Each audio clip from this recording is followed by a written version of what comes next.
Oh, he's the next Derek Peter Jeter. Piper Prickly Peppers. All right, Paul, you ready, bud? Come on, do your thing, Hit a kid. nuke. He's gonna hit the skoo. I'm calling it. Oh, get out, ball. That thing is absolutely smoked. He hit the skoo. No one has I ever called done it. that. That's He hit our the guy skoo. right there. I can't. There's only two. Have you ever hit reply all and accidentally planned a company trip? So it's my third week at this new job. I barely know where the bathroom is. One morning, someone from HR sends a company-wide email asking for fun summer ideas for team bonding. I meant to reply to my work friend Melissa with a joke. Instead, I hit reply all, and I write, let's rent a cabin, fight over Monopoly, scream into the forest, and emotionally reset as a team. I freeze. Try to unsend. Gmail says, nah, my stomach drops. I start Googling how to fake your own firing, but then the replies roll in. This is the energy I need. Can the forest be haunted? Asking for a vibe. Can we scream before or after s'mores? People are weirdly obsessed. Then the CEO chimes in, love the energy. Let's make this happen. Your point person. Now I'm somehow organizing Camp Reboot 2025. I open a Google Doc. Immediately 93 comments. Someone suggests matching bucket hats that say Emotional Damage Squad. Another wants to do Trust Fall Karaoke. Someone else brings up goat yoga. No one knows what that is. We still at it. We hold a planning Zoom. One guy logs in from his car, holding a bug net and yelling, I'm already in the woods. A week later, I'm standing in a clearing with 42 coworkers, handing out bug spray and leading a meditation I found on TikTok. Todd from accounting cries and whispers, I missed 2019. Apparently, this is now a yearly tradition. And the worst part, I got promoted to head of vibes. All because I tried to be funny at 9 a.m. on a Tuesday.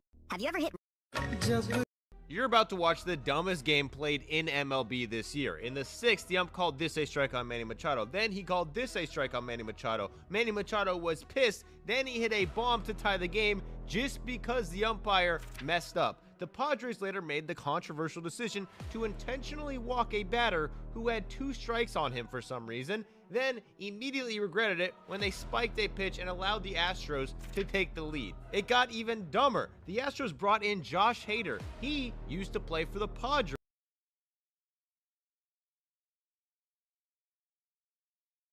Day 2 of Global's content is over, and we got to see our first look at the scrim sessions, including all of the off-spawn fights between Peterbot's trio, Vino's trio, Ferdoxy's trio, and so much more, as well as a warning from Epic Games to the players that they could potentially be getting disqualified from Globals if they reinstall macro cheats onto their computer. Real quick before this video starts though, please subscribe to the channel if you guys are new, as we try our best to upload daily competitive content for you guys and make sure that you guys can be kept up with everything that has been going on so far at the Global Championships. If you guys want to support me even more, especially when buying that FNCS pickaxe in the item shop tonight, please use code KDOG. We're trying to hit 1,000 supporters on the code, so I appreciate every single person that does use my code. Remember to follow me on my Twitch or come back here on the day of Globals if you guys want to watch the FNCS LAN event with me. Without further ado though, like I've been saying, we got a lot to go over in today's video. Let's start this off with Epic Games announcing that they caught some people using macros at Globals and is now threatening to disqualify them if they find that they re-download them. We've been informed by Epic that the number of players that have macros stored on them. Against the rules for Global Championships, they've been removed from the devices submitted. We will continue checking devices during the stage of any player attempting to reinstall or reconfigure any macros, and it may be subject to a disqualification. Wait, the Osmond might be crazy now. Bro, are y'all trolling me or no? I swear. I'm gonna take this as that this was a real thing that actually got sent out. It is a little bit confusing though, as we've pretty much seen people use macros online for the longest time now, and it's pretty much been known as a thing in the community that most of these pros are using macros. But from the way that Clix was describing it, it looks like, if you guys don't know, before you can actually get approved to play with your setup at the Global Championships with like your keyboard and mouse and everything, you have to submit it over to Epic Games so they can do like a hardware check on it. And I'm assuming that they found some people's like keyboards that had macros built into them between either their like keyboard or mouse. And they didn't officially ban anybody, but from what Clix was saying right here, it looks like they issued out a warning to them that they took all that hardware off of their devices, but if they get caught re-downloading it and putting it back onto their devices, then they will be getting banned. Okay, now I had to do some more research on this because I wanted to make sure that this was like 100% real and everything, and we even got a clip of Boop showing the official message from the comp Discord that confirms this. So I'm gonna show that clip for you guys, and then we can talk about some of my other thoughts on this. Okay, we've been informed by Epic that a number of players' peripherals had macros stored on them. This is against the rules set for Global Championships, and they have been removed from the devices submitted. We will continuously be doing checks of devices during onstage, and any player attempt to reinstall or reconfigure macros may be subject to disqualification. If you have any concerns regarding this decision, please message us in your individual player channels.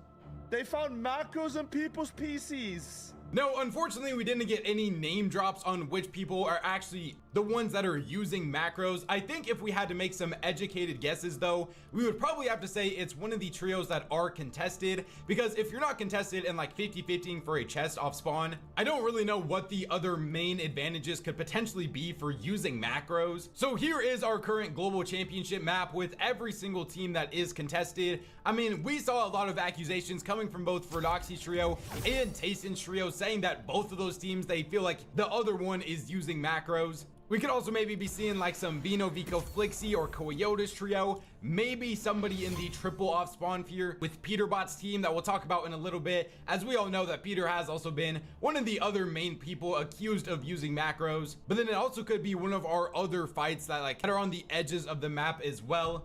I'm also very curious on how many different people they actually caught using this. Like, was this just one specific pro, or was there like a handful of different pros that all got caught using macros at the same time? But with Epic confirming this pretty much means that macros are not allowed. And so I'm very interested on in the future now if these pros will stop using macros online now too, because there's no way that Epic can allow something online but not at LAN. That literally just makes like no sense. All right, let's talk about all of the off spawns that we did get to see today. We only really got to see these fights happen a couple of times since these scrim sessions were kind of cooked. So we're just going to go off of what happened in game number 1. So in game 1 today, Vino's trio ended up beating Coyote's team off spawn. As we confirmed yesterday, Coyote has officially left Mr. Savage and they are now contesting Vino at Canyons Crossing. So Vino is going to be conned while Mr. Savage will be fully unconned. Ferdoxy's team ended up beating Tayson off spawn 1-0. So my prediction is looking pretty strong right now. I am predicting going into this globals that Ferdoxy is going to beat Tayson off spawn 8-4. And then the main event between Peterbot's trio versus Tay-Tay's trio versus Paper, Epic Will, and Victor V. This one's going to be so hard to actually score on who is winning this one. In game number 1, Peter's trio ended up going down. In game number 2, they ended up winning. And then in game number 3, Victor V's team ended up not playing at all. So we got to see a straight 3v3 between Peterbot, Code, and Ritual versus Tay-Tay's trio. And Tay-Tay actually ended up winning the off spawn and then dancing on Peterbot. This is not good. It's right, okay, thank you. Down to the last Chat, this is not good. What This is happened bad. here? We're just losing. Did Rich like die out of the air? No, I think they just got outdropped. They're dancing on him. Nah. Okay, my stream's good. Okay. Damn. We're getting danced on? He left. He backed out. We are getting He just danced backed out. on. No faith in Cold, huh? No faith in Cold? You hear that? Insta leave. I was Asian players. The Peter? Asian just screamed at him. Now in game 1 of session 1 of this scrim session, after Victor V's team went on to win the off spawn fight, they even went on to win the whole game as well. And I'll show a clip with you guys of Victor V's dad actually talking about how this just boosts their confidence even more for contesting Peterbot. And then after we saw Tay-Tay's trio literally dance on Peterbot after beating him as well, in this current moment, with less than 2 days until the global championships, it doesn't look like any of these teams currently want to leave this drop spot. And Peter hasn't even necessarily been like dominating off spawn at the spot either. I feel like we say this every single season, and whether things are looking super rough for Peter or not, he somehow ends up finding a way to win. But I have to admit right now, I do not have that much confidence in their trio. Not in terms of them being like a potential team that could win if they were uncon, but this off spawn situation looks really rough. It looks like there is also going to be some trios that are going to be pulling up third partying, trying to get cleanup elims on this as well. If this spot ends up just being single contested, yes, I do still think Peterbot has a chance to win globals, but with it being triple con, I don't even know if I necessarily want to say that he's going to be able to top 3. I mean, they're just crazy. Inner V energy with Victor V, baby. I mean, they win the off spawn and win the game. Man, listen, can't wait to fight Peterbot. I mean, apparently. Can't wait to fight. No, it's easy. Okay, wasn't easy. For some more information about globals, it is officially just 2 days away now, and on the screen right here, I'm going to put up the start times for every single region. The games are set to start 1 hour after this. But if you guys want to watch like the pre-show and all of the walkouts and everything like that, this is the time that you are going to have to turn on the broadcast, or even my stream if you guys want to check me out during this, because I will also be watching all the pre-show and the broadcast. We did get to see a lot of other 1v1s today as well between EU and NA, and I'm not gonna lie, EU 100% came out on top today. We got to see a 3v3 between Marius, Pablo, and Chino versus Peterbot, Cold, and Ritual, and they ended up winning 5-3 and then 5-3 once again. So they won back-to-back 3v3 realistic fights versus the best team in the entire world. I literally said this in my video other day when we were talking about some of the 1v1s. I think the top of the top on NA is still better than EU, but EU in general is 100% better than NA in every other region in the world. Let's talk about some of our other clips that we got to see from today though, like both Seti and Ritual having printed out drop maps of every single POI. You got one for... Better not be a supernova map in there. Show him a supernova map real quick. Fuck it. Show him what you gonna do to the CEO, bro. Quincy, clip this. Clip it real quick. Yo. Bang! Oh We going everywhere, no matter what. Yo. Wait, is that for every POI? Yo. Now, I think this is really useful and almost a necessity for all of these trios that are contested. I think for Peter though, it's more in the sense on if he has to be able to land on somebody else if he's in potential to win, compared to Seti, who is probably, maybe we see a potential teamy strat cook up from Seti if they are struggling off spawn. But they are also contested by, I'm pretty sure, an OCE team off spawn, and they've been practicing a lot of drops there too. So I think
Day 2 of Global's content is over.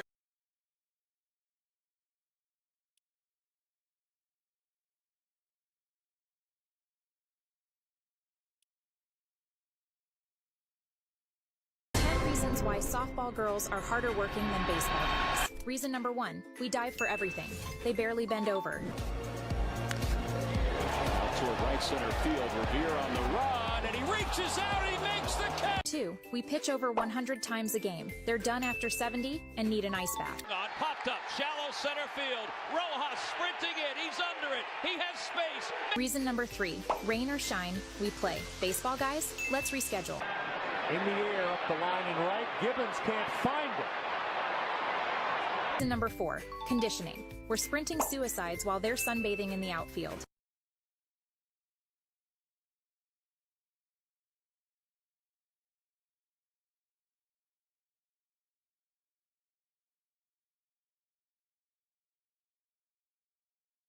Number 5, our bruises tell a story. Their spotless pants, a bedtime fairy tale. 2-1 on Paul DeYoung. Oh man, ouch.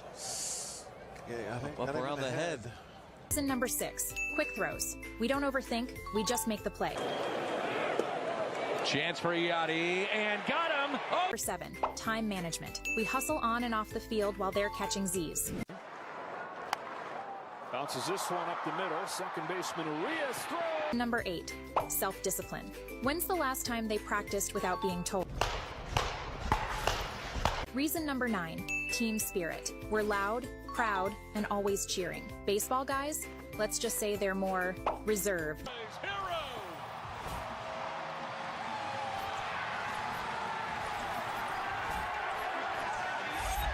Number 10, stamina. We crush doubleheaders while they're still catching their breath. Yes, a lot of times you will talk about number 1 down to first base a couple.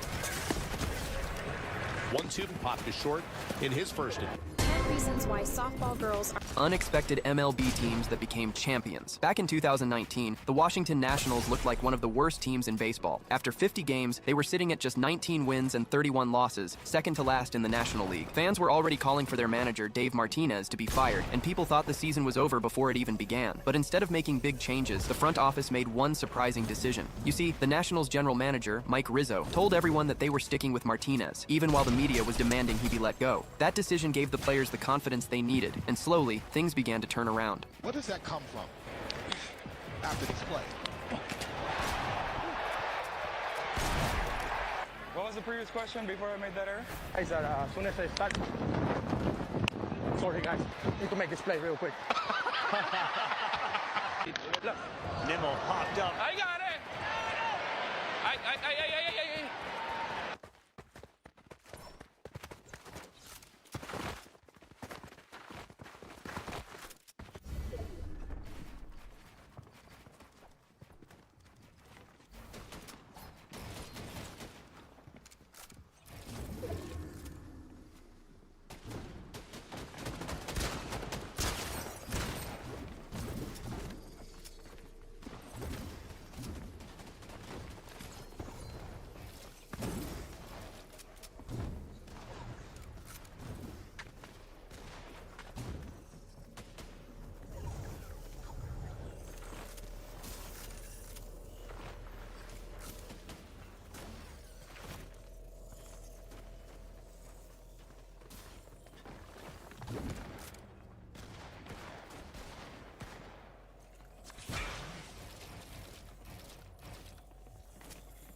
Where does that come from?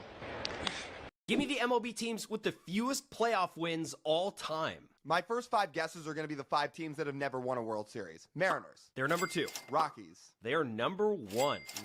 That does not shock me in any way, considering those 2 teams have combined for 0-1 World Series games. 0, anyway. Brewers. They're number 3. Padres. Padres are number 5.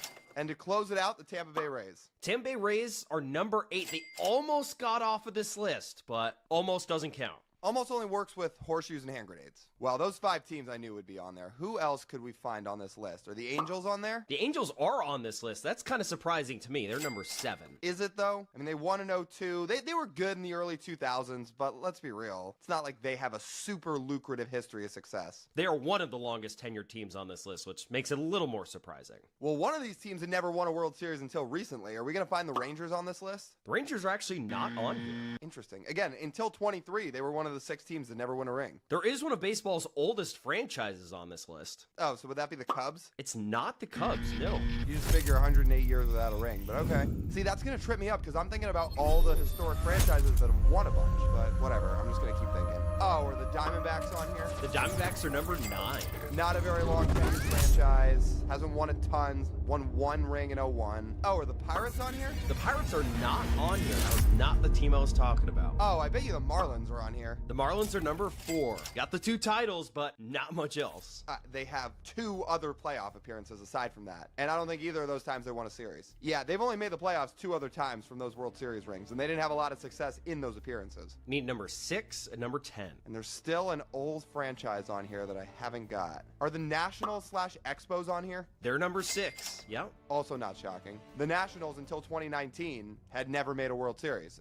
And neither had the Expos. The Expos had a shot to make it in 94 because that team was really good, but season ended early with the strike. Your historical franchise is number 10. The Pirates idea was the right line of thinking. You're thinking of the least successful historical franchises. Oh, what about Cleveland? It's not Cleveland. Really? They haven't won a World Series in like 80 years. It's not them. Is it the Tigers? It is not the Tigers either. Am I in the right division? Yeah. Really? Oh, so then it's the White Sox. It is the White Sox, coming in at number 10. Yeah, you know what? Outside of 05, there ain't a lot to say in the last generation or 2. Give me the MLB teams with the fewest playoff wins. The Yankees and Astros just played 2 of the weirdest games this season. In the second game of the series, the Yankees got out to a 4-1 lead that was quickly erased by the Astros in the 7th inning. In the 8th, Devin Williams walked Taylor Trammell on this pitch that scored the go-ahead run. Devin Williams and Yankees manager Aaron Boone ended up getting ejected for arguing bad calls, which was happening all game. In fact, this was one of the worst called games of the entire season according to umpire scorecards. The Yankees ended up losing, but game 3 of the series was somehow even weirder. In the bottom of the 9th, Astros hitter Taylor Trammell hit a line drive off the left field wall. The Yankees thought Trammell's bat was worn down too much, so they asked the umpires to check the bat. After a brief discussion, the bat was taken by an official, but Trammell stayed in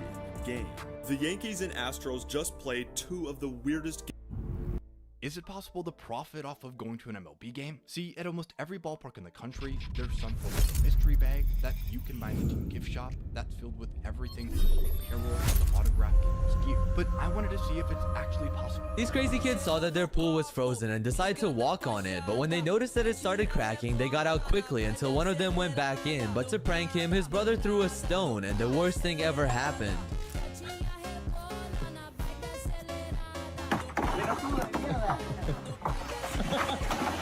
These crazy kids saw that their pool was frozen and decided to walk on it, but when they noticed that it started cracking, they got out quickly until one of them went back in, but to prank him, his brother threw a stone and the worst thing ever happened.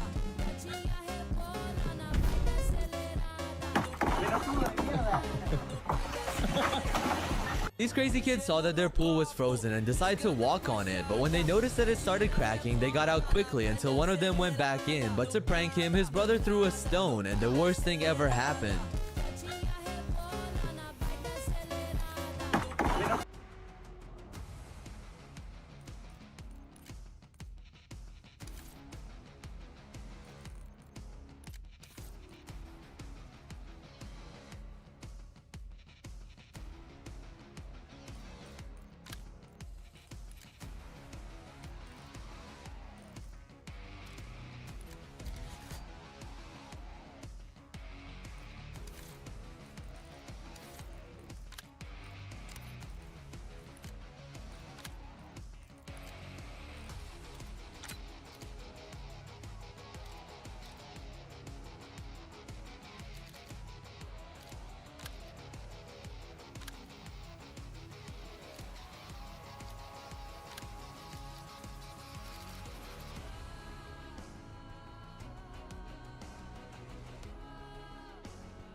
弱いもう These crazy kids saw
Team deathmatch.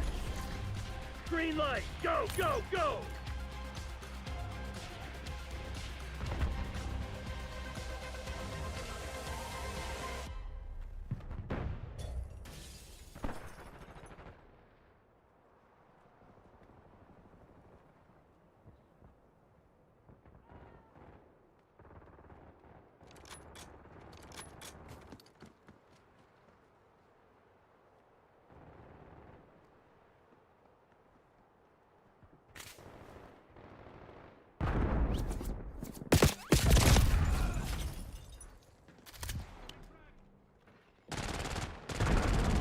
We got the lead. Now hold it.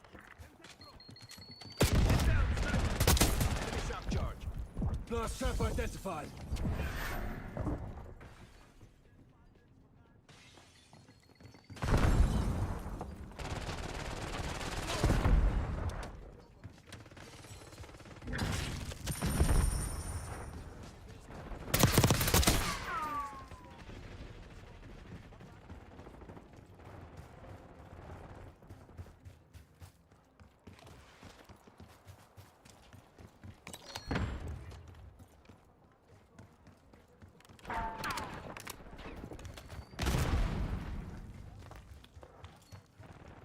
Semtex incoming. Take cover. Fuck it off, you brat.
Enemy spring mine.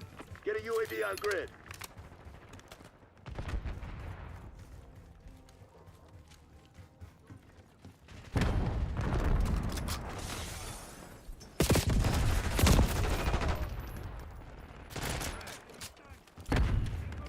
Enemy sniper in my AO.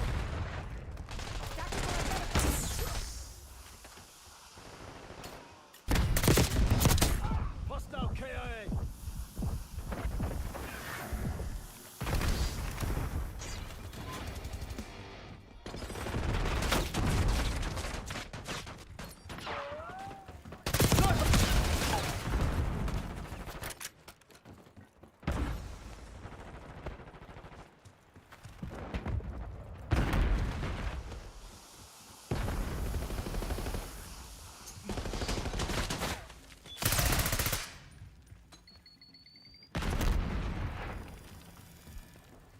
Enemy shot.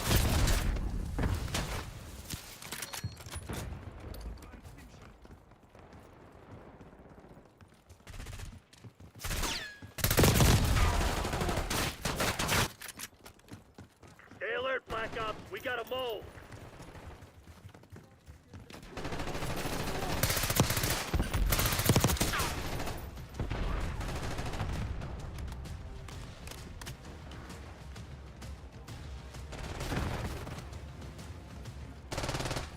Semtex front. Sniper, take cover.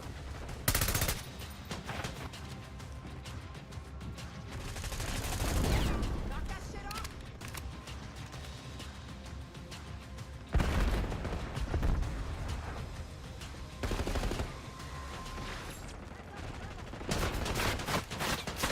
Enemy RCXD detected.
Requesting recon above.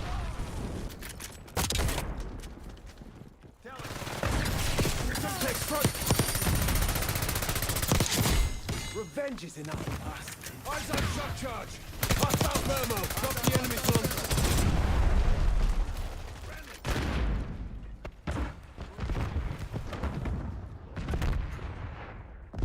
Eyes on enemy mine.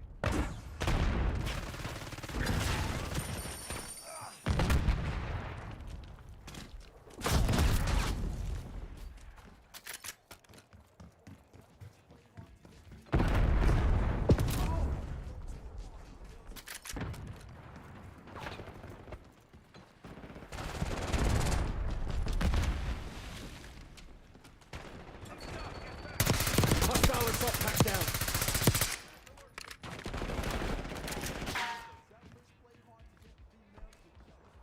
Sighting on mover.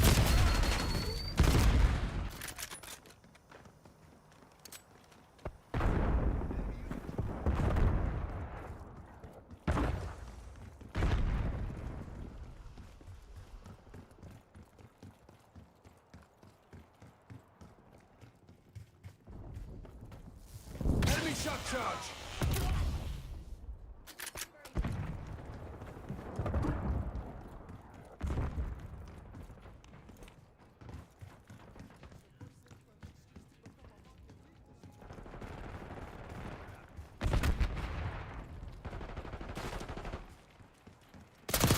Enemy assault pack destroyed. No metal to second place. Crush those dirtbags.